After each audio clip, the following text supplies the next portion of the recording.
10M nih.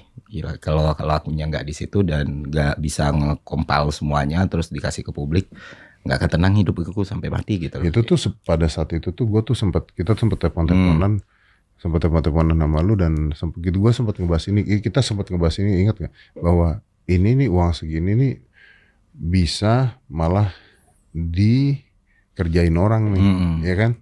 Karena orang bisa jahat nih. Orang bisa jahat, bukan lu ya, maksudnya orang bisa jahat malah akhirnya bisa dinegatifkan, wah uangnya kemana, ininya kemana, makanya harus bener-bener total dijaganya, diawasinnya gila-gilaan tuh pada saat itu tuh. Gua khawatirnya pada saat itu tuh sebenarnya tuh. Makanya aku akhirnya bilang ke dokter, minta painkiller, minta pengatur aritmia, minta pengatur detak, berangkat dia berangkat. Terus nggak tahu berapa hari di situ, udah nggak ngitung lagi. Nah Fer, di luar itu donasi Fer, Pras kan ke situ, Pras Teguh ke sana, lu ke situ.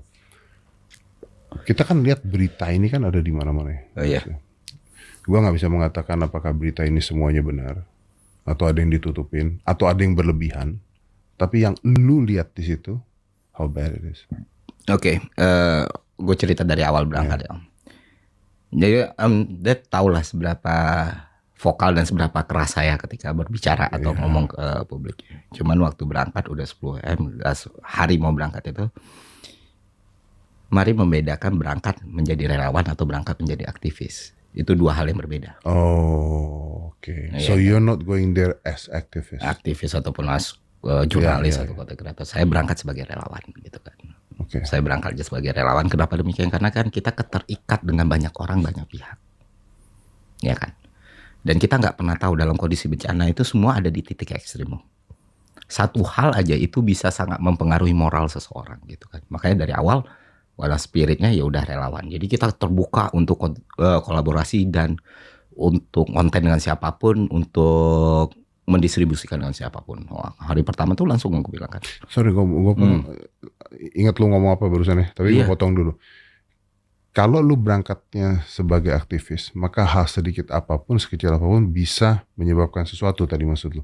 Artinya kan berangkatnya sebagai aktivis, artinya konteksnya adalah banyak sekali yang harus bisa diprotes ketika lu ada di sana. Tapi kalau sebagai relawan, lu berangkatnya bukan di situ konteksnya. Tujuannya adalah kayak gimana didistribusi. Mencari solusi untuk mereka gitu ya konteksnya. Mencari solusi, ngirim barang, ngasih dokumentasi untuk para donatur. Karena setiap hari kan kita email nih pencairannya, kita susun laporannya gitu. Supaya orang tahu nih duit mereka diamanatkan dengan benar. So your mindset pada saat itu adalah relawan. Oke. Jadi datang terus ya melihat banyak kondisi ya, dan aku yakin sih setiap orang yang pernah ke situ dan ngabisin nggak 1 hari ya, misalnya 3 hari 4 hari, nggak akan mungkin nggak nangis sih Om, sekuat-kuat apapun. Apa yang nggak dilihat di Instagram?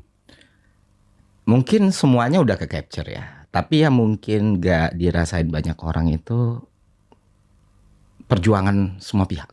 Aku bisa bilang kayak gitu, perjuangan semua pihak, yang relawannya, pemerintah melalui TNI Polri-nya, masyarakatnya, bahkan korbannya sendiri. Jadi semua orang di situ udah nggak lagi ngelihat baju lu apa, lu dari mana, lu pilihan politiknya apa, agama apa. Nah itu kan sulit ke capture karena kan kita nggak bisa ngelihat komprehensif kalau kita nggak datang ke situ kan. Nah mereka ini yang moralnya perlu dijaga Om. To be honest, yang paling sering minta foto sama aku tuh TNI dan Polri gitu. Dan meluk nangis itu berkali-kali karena ngerasa finally ada orang yang ikut. Iya, ada orang yang mengencourage kerja mereka gitu loh. Selama ini gitu. Kayak konten-konten rame itu cerita TNI yang di atas itu yang dipeluk langsung atau polisi yang jaga itu. Dan kita melakukannya feel free karena kita juga terbantu sama mereka gitu. Lu ketika lu lihat itu, lu ngelihat bahwa mereka benar-benar secara sukarela, secara hati yang paling gila sih kerjanya, beneran paling luar biasa sih. Termasuk relawan juga, relawan itu berjam-jam. Makanya kalau aku dibilang ada banyak bilang pahlawan, hero atau apa, enggak ada tai-tainya dibanding mereka. Dan mentalitas aku berpikir kayak gitu. Kalau untuk urusan mengkritik, ya banyak lah yang bisa melakukan itu gitu kan. Tapi untuk sampai di situ, itu kan nggak semua orang bisa. Bukan karena mereka nggak mau ya dengan kondisi dan lain sebagainya. Dan aku ngelihat kalau cuman untuk counter argumen segala macam, berapa banyak energi aku yang bakal habis. Sementara ini korban relawan itu kan butuh semua nih. Makanya Aku nggak mengkritik, aku nggak melawan, aku nggak nyerang, aku bahkan nggak merespon apapun. Tapi syukurnya masyarakat itu mendukung gitu. Syukurnya itu